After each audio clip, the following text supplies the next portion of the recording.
शेख हसीना की सत्ता जानो भारत के लिए एक बड़ो झटको है।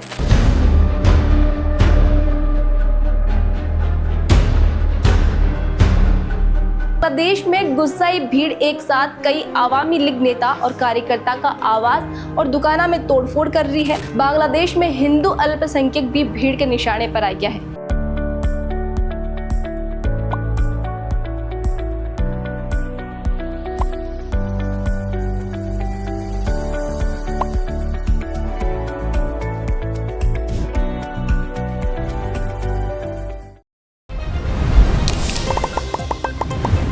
लाडला महीना में बांग्लादेश में शुरू हुई छात्रांको आंदोलन 5 अगस्त ने काफी उग्र हुई गयो, जिसके बाद शेख हसीना ने पीएम पदु इस्तीफो देने के साथ ही देश छोड़ना पड़ियो। अब मोहम्मद यूनुस बांग्लादेश की अंतरिम सरकार का प्रमुख बन गया। राष्ट्रपति मोहम्मद शहाबुद्दीन ने पद की शपथ दिलाई। मोहम्मद यूनुस के शपथ लेने पर प्रधानमंत्री नरेंद्र मोदी बधाई दी है। पीएम मोदी एक्स पर पोस्ट कर लिखा कि प्रोफेसर मोहम्मद यूनुस को उनकी नई जिम्मेदारियां संभालने पर शुभकामनाएं। हम हिंदुओं और अन्य सभी अल्पसंख्यक समुदायों की सुरक्षा सुनिश्चित करते हुए सामान्य स्थिति की शीघ्र वापसी की उम्मीद करते हैं। भारत बांग्लादेश के साथ मिलकर दोनों देशों के नागरिकों की उम्मीदों को पूरा करने के लिए प्रतिबद्ध है। अब बात करा कि आंदोलन क्यों हुई। हिंदुओं की बटे कई हालत है, हिंसा में कितना लोगों की जान गई है। आंदोलन से हुआ तख्ता पलटू भारत और बांग्लादेश का रिश्ता पर कई असर हुई और तख्ता पलट के पीछे चीन और पाकिस्तान को हाथ क्यों बताया जा रहा है। सबसे पहला बात करा कि आंदोलन शुरू क्यों हुई।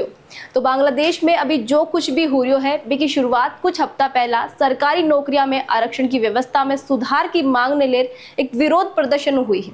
दरअसल बांग्लादेश में आरक्षण प्रणाली के तहत 56% सरकारी नौकरियां आरक्षित है। 30% आरक्षण साल 1971 का मुक्ति संग्राम का स्वतंत्रता सेनानियों का वंशजा के लिए रिजर्व है। बटे 10% आरक्षण पिछड़ा प्रशासनिक जिला के लिए और 10% महिला के लिए आरक्षण रिजर्व है। 5% आरक्षण जातीय अल्पसंख्यक समूह के लिए और 1% दिव्यांगा के लिए रिजर्व है। आज सभी आरक्षण प्रणालियों में से विवाद भी 30% आरक्षण ने ले रहे जो स्वतंत्रता सेनानियों का वंशजा ने दियो जा रही है। हालांकि शेख हसीना सरकार ये आरक्षण ने 2018 में जनता के विरोध के बाद खत्म कर दियो हो, पर कुछ लोग कोर्ट चला गया है। बाद में बढ़ा को सुप्रीम कोर्ट आरक्षण ने बहाल कर दियो, जबकि वो सरकार को अधिकार क्षेत्र हो। अब फिर से जनता विद्रोह कर दियो और अब कोर्ट ने पुराना फैसला वापस लेना पड़ा। पर गुस्सा में जज लगभग हर तरह का कोटा ने खत्म कर दिया है। फिर कहीं आग लागी देश में और सरकार चलेगी। मीडिया रिपोर्ट्स के मुताबिक छात्रा को कहना है कि सरकार बाल लोगों ने आरक्षण देने के पक्ष में है, जो शेख हसीना सरकार ने समर्थन करे। आरोप भी है कि मेरिट के आधार पर नौकरियां नहीं दी जा रही है। बांग्लादेश में गुस्साई भीड़ एक साथ कई आवामी लीग नेता और कार्यकर्ता का आवास और दुकाना में तोड़फोड़ कर रही है। राजधानी ढाका में बैंगबंधु एवेन्यू में आवामी लीग के ऑफिस ने भी निशानों बनाए गए हैं। ढाका ट्रिब्यून ने बताया कि आवामी लीग का नेता बांका रिश्तेदारों का 29 शव अब तक बरामद हुआ है। उपद्रवियों की आगजनी में 24 लोगों की जलर मौत हुई है। बांग्लादेश में हिंदू अल्पसंख्यक भी भीड़ के निशाने पर आ गया है।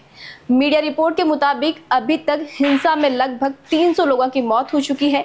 बांग्लादेश में शेख हसीना की सत्ता जानो भारत के लिए एक बड़ो झटको है। बांग्लादेश बनियो ही भारत की मदद हो और तब रिश्ता बेहतरीन हा। पिछले साल G20 समिट में भारत बांग्लादेश ने स्पेशल गेस्ट के तौर पर बुलाए हो, लेकिन अब शेख हसीना के सत्ता में ना होने से भारत के लिए मुश्किल हो सके। बांग्लादेश की सियासत में इस वक्त दो ही बड़ा चेहरा है, आवामी लीग की शेख हसीना और बांग्लादेश नेशनल पार्टी यानी BNP की खालिदा जिया। 3.5 दशक से बांग्लादेश की सत्ता कभी खालिदा जिया तो कभी शेख हसीना के पास ही रही है, पर भारत के लिहाज से बांग्लादेश की सत्ता में शेख हसीना को रहना ज़्यादा फायदेमंद है, क्योंकि शेख हसीना भारत के ज़्यादा करीबी रही है। पिछला महीना शेख हसीना चीन का दौरा पर गई ही, भी दौरा के बीच में ही वापस छोड़ आएगी। लौटता ही शेख हसीना अहम ऐलान करियो। मैं बोला कि तीस्ता प्रोजेक्ट में भारत और चीन दोनों की दिलचस्पी है, पर मैं चाहूँ कि इस पर भारत पूरा काम करे। दूसरी ओर खालिदा जिया की BNP को झुकाव इस्लामिक कट्टरपंथ की तरफ ज़्यादा मानो जावे है। BNP भारत ज़्यादा पाकिस्तान की करीबी रही है और यूँ चीन को फायदा होता है, क्योंकि पाकिस्तान बांको अच्छो दोस्त है। बांग्लादेश और इंडिया आउट कैंपेन के पीछे चीन को हाथ इसलिए मानो जा रही है। पहली वजह चीन ने भारत और बांग्लादेश की नजदीकियां रास नहीं आवे, इसलिए चीन भारत के खिलाफ मुहिम चलाने वाला नेता तारिक रहमान ने पकड़ियो और बिना खुद की साजिश को हिस्सों बनायो। आपने बता दियो तारिक रहमान बांग्लादेश निर्वासित नेता है जिन्हें देश निकाल दियो गयो हो और वो पूर्व प्रधानमंत्री खालिदा जिया को बेटो है। तारिक चीन की मदद बांग्लादेश की सत्ता में आनो चाह रही है। आ सब के अलावा चीन बांग्लादेश ने हथियार देने वाला देशा में नंबर 1 देश है और चीन लगातार बांग्लादेश ने कर्ज भी दे रही है ताकि वो खुद की साजिश ने कामयाब बना सके और बांग्लादेश पर आर्थिक तौर खुद को साम्राज्य स्थापित कर सके।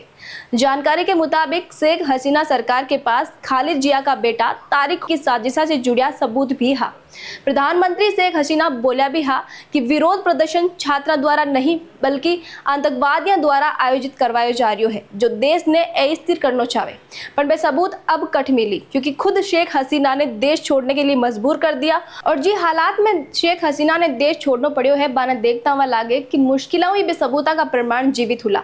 बांग्लादेश में प्रदर्शन के नाम पर हिंदुओं पर हो रही हिंसा भारत का लोगों को कलेजो फाड़ रख दी है। प्रधानमंत्री नरेंद्र मोदी बांग्लादेश का नया प्रमुख हिंदुओं के साथ सभी अल्पसंख्यक समुदायों की सुरक्षा सुनिश्चित करने की बात बोली तो है, पर बांग्लादेश की कमान संभालने वाला मोहम्मद यूनुस हमेशा ही भारत के खिलाफत करता रहा है और बीएनपी भारत विरोधी पार्टी मानी जावे, इसलिए बांग्लादेश को तख्ता पलट भारत सरकार ने भी झकझोर दियो है। हालांकि शेख हसीना को एक बांग्लादेश वापस लौटने से जुड़े बयान भी सामने आयो है। बांग्लादेश का हालात पर आपका कई विचार है, कमेंट में लिखकर जरूर बताइए क्योंकि दर्शकारी राय माने लिए काफी मायने रखे हैं। साथ ही वीडियो ने ज्यादा से ज्यादा लाइक करो, शेयर करो और बनाए रखो झलकों पर आपका प्यार और विश्वास यूं ही।